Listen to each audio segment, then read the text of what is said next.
बिस्मिल्लाहिर्रहमानिर्रहीम, अस्सलाम वालेकुम। आज दुनिया के बेशतर ममालिक में ईद मनाई जा रही है, लेकिन जो सरप्राइज आज ईरान ने ईद पर दे दिया है ये सारी जिंदगी याद रखा जाएगा। और ये इतना बड़ा सरप्राइज था जिसने अमेरिका के पैरों तले तो जमीन निकाली है। आज पूरा यूरोप सख्ते में है, लंदन, पेरिस, आप अंदाजा नहीं कर सकते ईरान ने जो काम कर दिया, उनकी रेंज में क्या कुछ आ गया है। सिनेरियो ये हुआ है कि ईरान ने आज पहली मर्तबा 4000 किलोमीटर दूर अमेरिका की डियागो गार्सिया बेस को हिट कर दिया है। लेकिन मसला ये नहीं है कि वहां मिसाइल कहां लगाए जाकर किस जगह पर लगा है, इंटरसेप्ट हुआ है नहीं हुआ। असल कहानी ये है कि ईरान के पास 4000 किलोमीटर की रेंज का मिसाइल कहां से आ गया, उसे कैसे जाकर ये हिट कर दिया। इस सूरत हाल में आज तक यही पता था कि ईरान के पास मैक्सिमम 2000 किलोमीटर की रेंज का मिसाइल है। लेकिन इवन के अमेरिका की इंटेलिजेंस एजेंसियां, इजराइल, यूरोप, ये सारे यही समझते रहे कि मैक्सिमम 2000 किलोमीटर की रेंज का है, इसलिए ईरान के मिसाइलों को रोकना चाह रहे थे। लेकिन जो अब ईरान ने कर दिया है, उन्होंने 4000 किलोमीटर की रेंज का मिसाइल मारा है। और इतना ये खतरनाक था कि अब सोचे आज के बाद पूरे का पूरा यूरोप ईरान की रेंज में आ गया है। यानी लंदन वो हिट कर सकते हैं, उस पेरिस को वो हिट कर सकते हैं, वो पूरे का पूरा यूरोप किसी जगह कहीं पर कुछ भी हिट कर सकते हैं। और इसके बाद ये ज़हन में रखिएगा, अब गल्फ, इजराइल और यानी इवन के साउथ एशिया, इससे बाहर निकल कर जाकर वो कहीं भी हिट कर सकते हैं। ये इतना बड़ा तबाहकुन झटका है कि इस वक्त कोई मुल्क ऐसा नहीं है यूरोप का, उनके हुक्मरान जो अब आज नींद से बेदार नहीं हुए। और सबसे हैरान कर देने वाली सूरत हाल ये है कि अब सबसे बड़ा मसला तब ये पेश आया कि कल जब बरतानिया ने ऐलान किया कि वो अमेरिका को फौजी अड्डे दे रहे हैं, जैसे ही उन्होंने ये ऐलान किया कि आज के बाद हम अड्डे दे रहे हैं, और उसी वक्त ईरान ने कहा कि अब ये टारगेट हम करेंगे। तो उन्होंने कहा कि बरतानिया को कौन टारगेट कर सकता है। उन्होंने 4000 किलोमीटर दूर की रेंज का जो मिसाइल मारा है, आप उसका तसव्वुर नहीं कर सकते कि अमेरिका के साथ हुआ गया और अमेरिका को कितना शदीद गुस्सा चढ़ा। देखिए, यहाँ से B-2 बॉम्बर्स यहाँ पड़े होते हैं, न्यूक्लियर पावर अटैक जो सबमरीन है वो यहाँ पर है, गाइडेड मिसाइल डिस्ट्रॉयर्स हैं, इंटेलिजेंस कलेक्शन, यानी सारे का सारा इंफ्रास्ट्रक्चर है। अब ये वो जगह है कि जहां पर सोचे ये मालदीव से 1600 किलोमीटर दूर, श्रीलंका से 1900 किलोमीटर दूर और इंडिया से 2700 किलोमीटर दूर। अगर ईरान अंदाजा करें कि यहां तक वो हिट कर सकता है, तो वो दुनिया के किसी भी कोने में जाकर हिट कर सकता है। और ऊपर से पता ये चला है कि ईरान के पास अभी तक अंडरग्राउंड मिसाइल सिटी, यानी उनके पास ऐसे मिसाइल हैं जो उन्होंने आज तक कभी दिखाया ही नहीं है। और पता ये चल रहा है कि अभी तक अमेरिका ने कहा था ना उसके पास मिसाइल खत्म हो, 180 मिसाइल इन्होंने रात को मारे हैं। अब आप भूल जाएं कि तेल की कीमतें कभी नीचे आएंगी, कोई मामला होगा। अमेरिका ने किया क्या है, देखिए, सबसे पहले ट्रंप ने ऐलान क्या किया है, वो अब इस जंग को खत्म करना चाह रहा है और मिडिल ईस्ट से निकलना चाह रहा है। उसने कहा कि जी हमने अपने मकसद को बहुत ज्यादा हद तक यानी पूरा कर लिया है, हमने मिडिल ईस्ट में ईरान को मुकम्मल तौर पर तबाह किया है और हम अब सोच रहे हैं कि हम किसी तरह यहाँ से निकल जाएं, यानी अस्करी कार्रवाइयों के खात्मे पर गौर करें। और ट्रंप ये ईरान को कर देने वाली सूरत हाल है कि ईद पर उसने पैगाम जारी कर दिया कि अब वो इस जंग को ख़त्म करना चाहता है।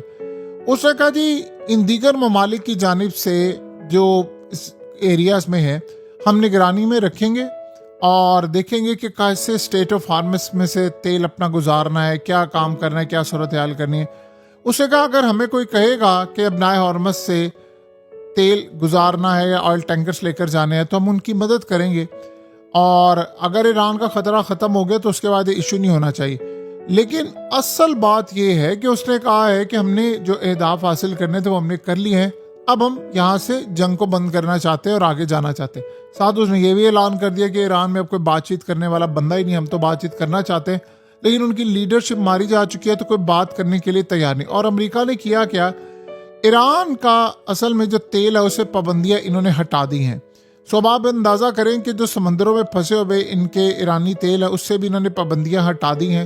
वो क्यों हटाई हैं, जैसे रूस से पाबंदियां हटाई थी क्योंकि मार्केट के अंदर अब कोई ऐसी सूरत हाल नहीं है, तेल की सप्लाई कम है, स्ट्रेट ऑफ हॉर्मुज़ से जा नहीं रहा, तो उन्होंने ईरानी तेल से पाबंदियां हटा दी। यानी आप अंदाजा कर लें कि ये हमने कभी जिंदगी में नहीं सोचा था। क्यों? उसकी वजह ये है कि जापानी जहाज़ों को अपनाए हॉर्मुज़ से गुजरने की इजाज़त देने के लिए तैयार है, ये कहा है ईरान ने। अब जापान की आपको पता है कि प्राइम मिनिस्टर ट्रम्प से जाकर मिली है और ये कुछ नहीं कर पा रहे, तो उन्होंने किया क्या है, ट्रम्प से उन्होंने बातचीत की, ट्रम्प आगे कोई जवाब नहीं दे रहा, उसे कहा स्ट्रेट ऑफ हॉर्मुज़ खुलवाना है। अब हुआ यह है कि जापान बात कर रहा है ईरान से कि आप हमारे जहाज़ों को जाने दे, तो वो उनसे कोई डील फाइनलाइज करें। देखिए, नेटो ने इनकार कर दिया, सब ने इनकार कर दिया, और फिर अब जो डील फाइनलाइज हो रही है वो ऐसी हो रही है कि इन लोगों से बातचीत होगी। अब सारे ममालिक ईरान से बातचीत कर रहे हैं, और आप सोचें जब आप बातचीत कर रहे हैं तो तब आप फिर उनके साथ जाकर मामला तय कर सकते हैं। अब ईरान के साथ मामला यह है कि अब CNN ने रिपोर्ट जारी की, उसमें बताया, सैटेलाइट इमेजेस आई कि अरबों डॉलर्स का ईरान नुकसान कर चुका है अमेरिका की बेसिस का, और ये इतना खतरनाक है कि जिसका तसव्वुर भी नहीं किया जा सकता। और ट्रम्प अब वो ये सोच रहा है कि किसी तरह ईरान का न्यूक्लियर मवाद में कब्जे में ले लूं और मैं इस जंग को क्लोज कर दूं। उसको विक्ट्री चाहिए। अब उसने कहना शुरू कर दिया है कि हमने फतह हासिल कर लिया, हमने ईरान की नेवी को तबाह कर दिया, हमने फलाना कर दिया। उसे अभी ये बात की है तो ईरान ने 4000 किलोमीटर की रेंज का मिसाइल मार दिया है। आप अंदाजा करें कि ईरान के तेल को अब इन्होंने पाबंदियां क्यों हटा रहे हैं। हटा इसलिए रहे हैं क्योंकि मार्केट में तेल नहीं आ रहा और ईरान सिर्फ अपना तेल दे रहा है। तो ईरान तेल देगा तो बताए किसका फायदा होगा, बाकी ममालिक का, चाइना का, सिर्फ कीमत को नीचे रखने के लिए। अदरवाइज कोई ऐसी सूरत हाल नहीं है। अब आप अंदाजा करें कि आज के बाद पूरा यूरोप जब हिट कर सकता है ईरान, तो बाकी सूरत हाल क्या रह जाती है। तो इनके पास अभी बहुत कुछ है। देखिए, खाली ये नहीं हुआ, रात को ईरान ने 180 बैलिस्टिक मिसाइल मारे हैं। यानी आप अंदाजा कर लें कि उसमें इन्होंने किया क्या है कि F-35 की जो बेसिस है, एयर कमांड इंफ्रास्ट्रक्चर है, मुसाद का हेडक्वार्टर है, निवातम बेस को मारा है। उसके अलावा मुसाद के हेडक्वार्टर को तिल अवीव में भी हिट किया है। इसके अलावा इन्होंने F-35 फ्लीट को, यानी जो था, उसको हिट किया है। हाइपरसोनिक फतेह मिसाइल मारा है।